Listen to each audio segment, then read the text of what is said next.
What's up, guys? Welcome back to Rod Building Basics. Today we're talking about guide wraps. Y'all stick around. Before we get into the actual wrap, let's talk a little bit about wrapping thread. I always use a color fast thread.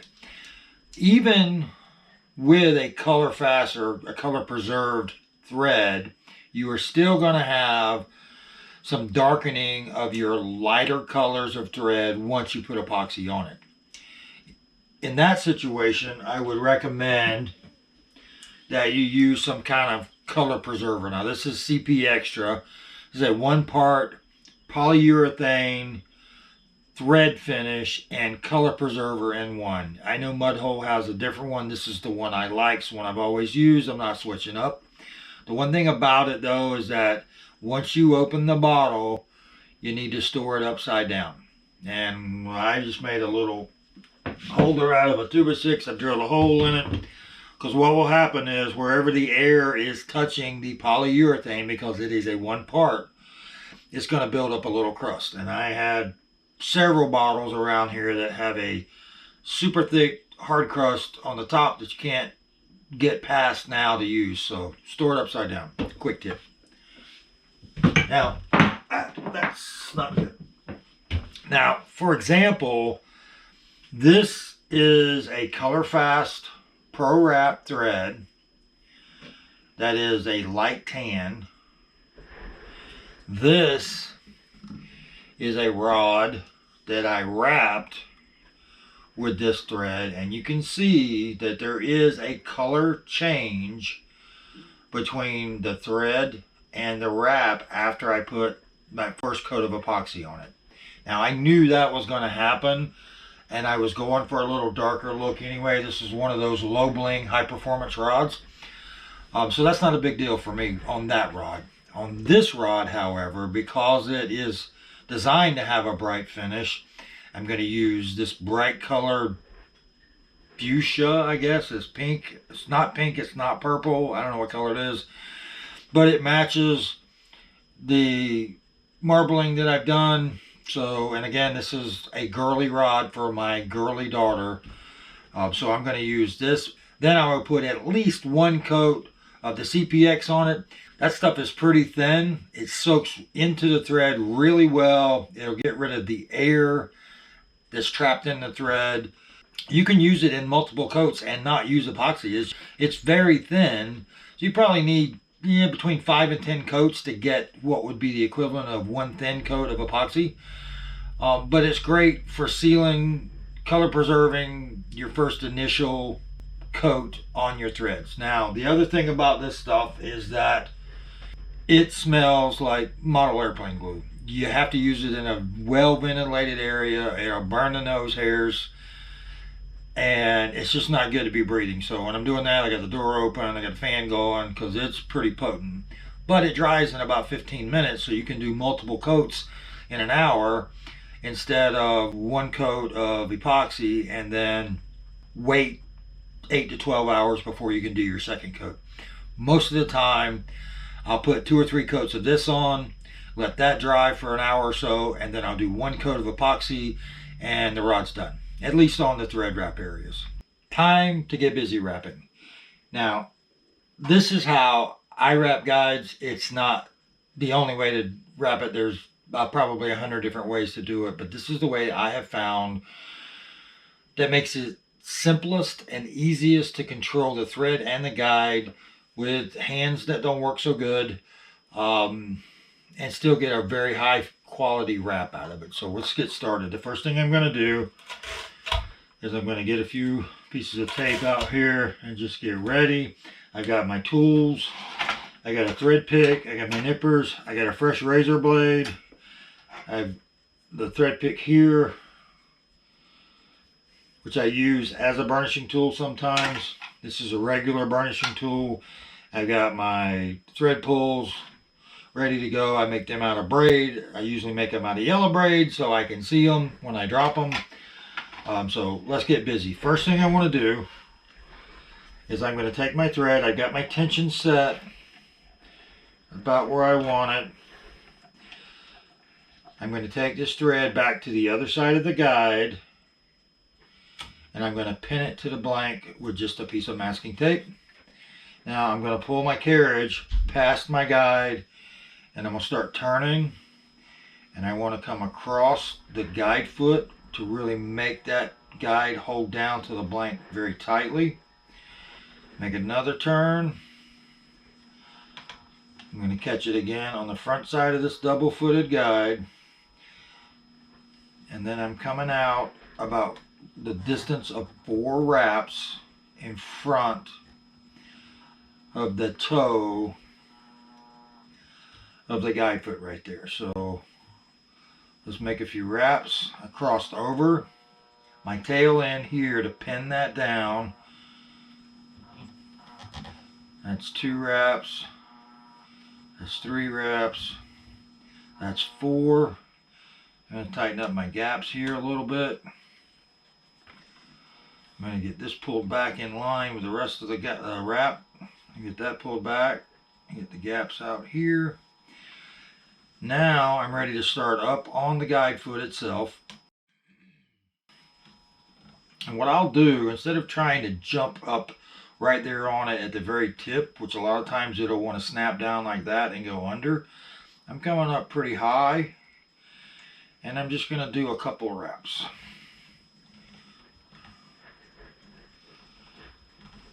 2, 3, 4. Now what I'll do is I'll just take those wraps with a lot of tension here on my thread spool, and I'm going to push those down. Continuing to wrap around as I'm pushing it down. One just jumped down. I'm pulling some tension back in the spool with my left hand.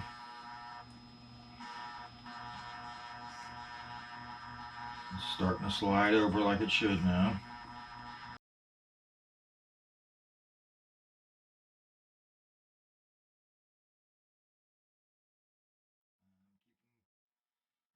I'm continuing to work up the guide foot here.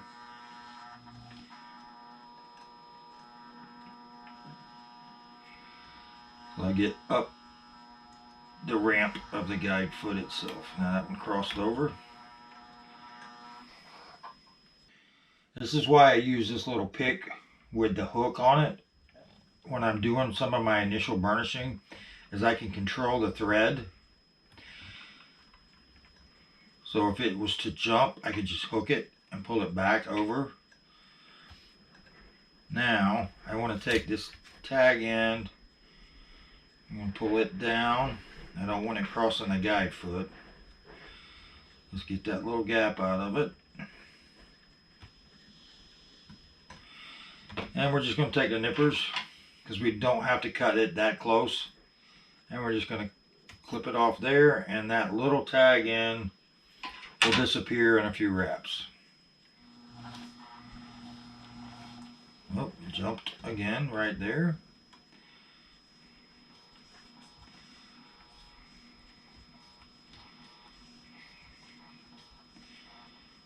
Alright, let's get the alignment going a little better here. I'm going to push these back down so it's a straight line coming off that guide foot for that thread to drop back down on the blank.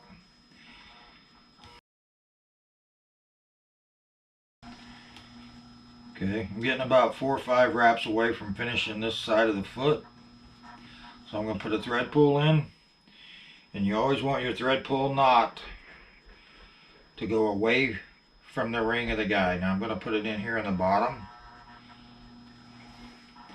I'm going to turn another 1, 2, 3, 4, 5, 6, and we're going to do 7 wraps there. Put my finger on it. I'm going to pull some slack, grab my nippers, cut it away from the spool, open my loop, drop it through the loop, grab the end of it, holding pressure, grab my thread pull, work it through there, and then I'm going to pull this extremely tight, and I'm going to do my burnishing before I cut that tag end off.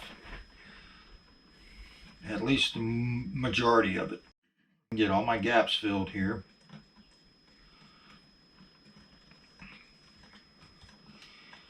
Now that I've got my gaps filled and thread looks great, I'm going to take my fresh razor knife and I'm going to lay it horizontal to the thread so I'm not digging into the thread. I'm going to pull this tag end back to the razor blade so I'm not slicing with the blade. The thread is coming back towards the blade.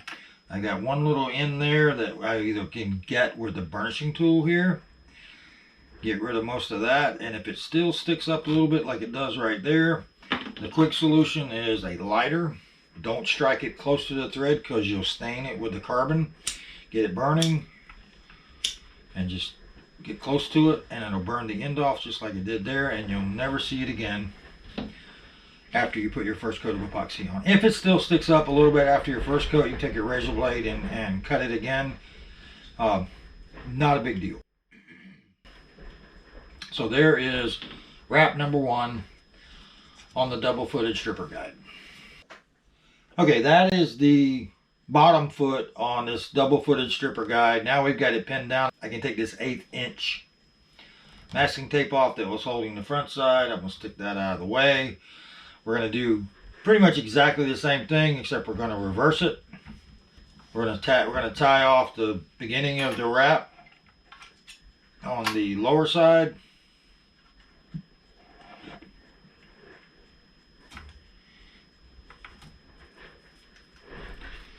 Just like this. I'm going to come over, cross over. I'm in front of the ring, cross over again. About 4 wraps out in front of the guide foot. That's a little far. Cross over your thread here. 1, 2, 3, 4, right at the toe of the guide foot. I'm going to get the big holes out of it here.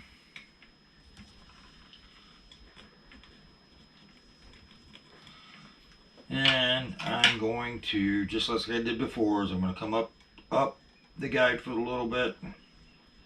Now let's try it the other way and see if it'll actually work. So that one was right touching the toe. That one stayed on the ramp. Now this one's climbing the ramp pretty good. This has got a pretty shallow foot on it.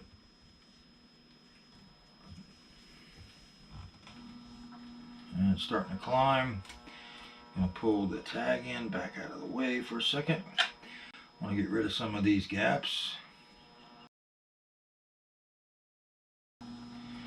Okay, let's nip this off. Continue with our wrap.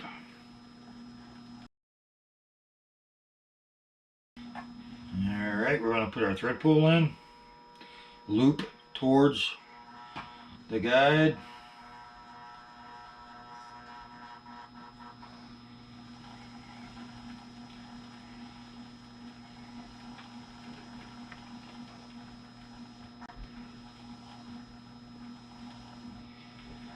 Okie doke. Finger on the thread to keep it from getting loose. Cut the end away from the spool. Open your loop. Drop your thread through. Some tension on it. I need to pull it back with the thread pull. We'll do some burnishing here to get rid of a few gaps. Pull some tension. Take our fresh razor blade. We're going to lay it flat. And we're going to pull the thread to it. That one disappeared nicely. A little burnishing, it goes away completely. You can do any remaining straightening here on this wrap. You can burnish it with a smooth end. Get more of a solid look to it. And I'll clean them all up before I put my first coat of epoxy on, but that's the double-footed guide. Okay, single-footed guides, not really much difference other than they do have a tendency to want to move around on you a little more. I have this under the rubber band here. We're going to make sure we pin it good coming over, and we're going to run it up quite a bit further before we cut the tag end loose. So let's get started on this one. So here we go. We're pulling the thread. I'm going to pin it here tight. Move my carriage over. Start the wrap here. I want to make sure I come over the rubber band and then over the guide foot.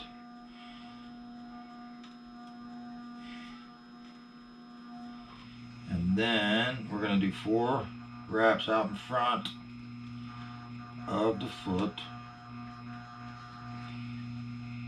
Cross over. So that's 2 wraps, 3 wraps,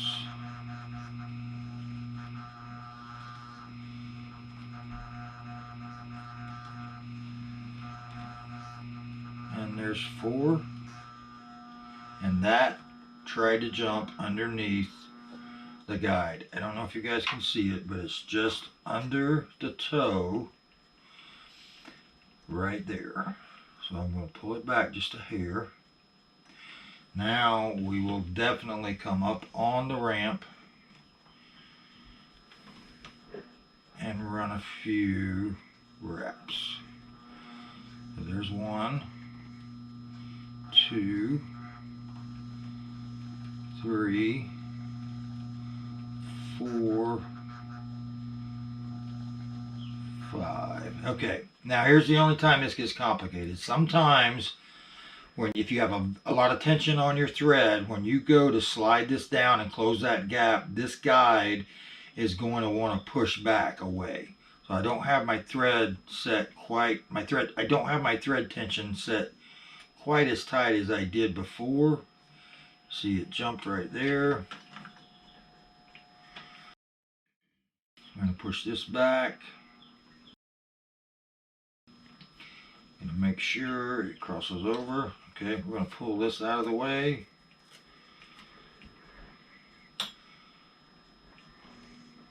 Pull a little bit of tension on this.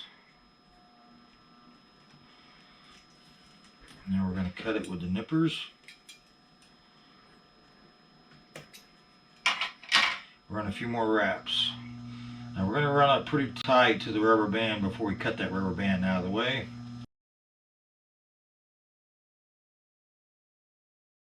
Alright, the guide is pinned in there really well with the beginning of that thread wrap. We take a razor blade and all you have to do is touch this rubber band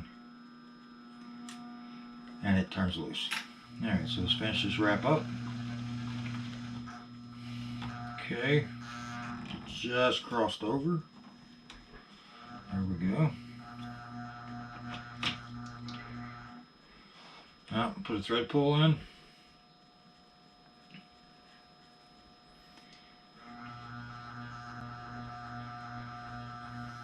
Loop towards the guide.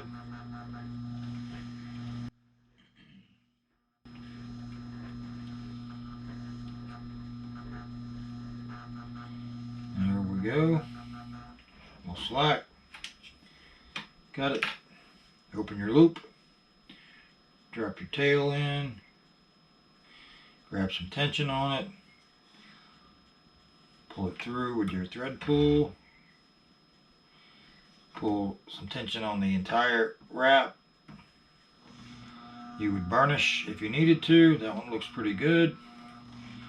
Then you're just going to lay it flat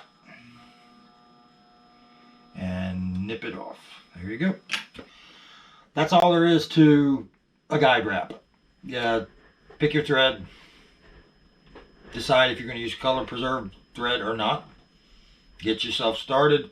I don't like using guide foot adhesive.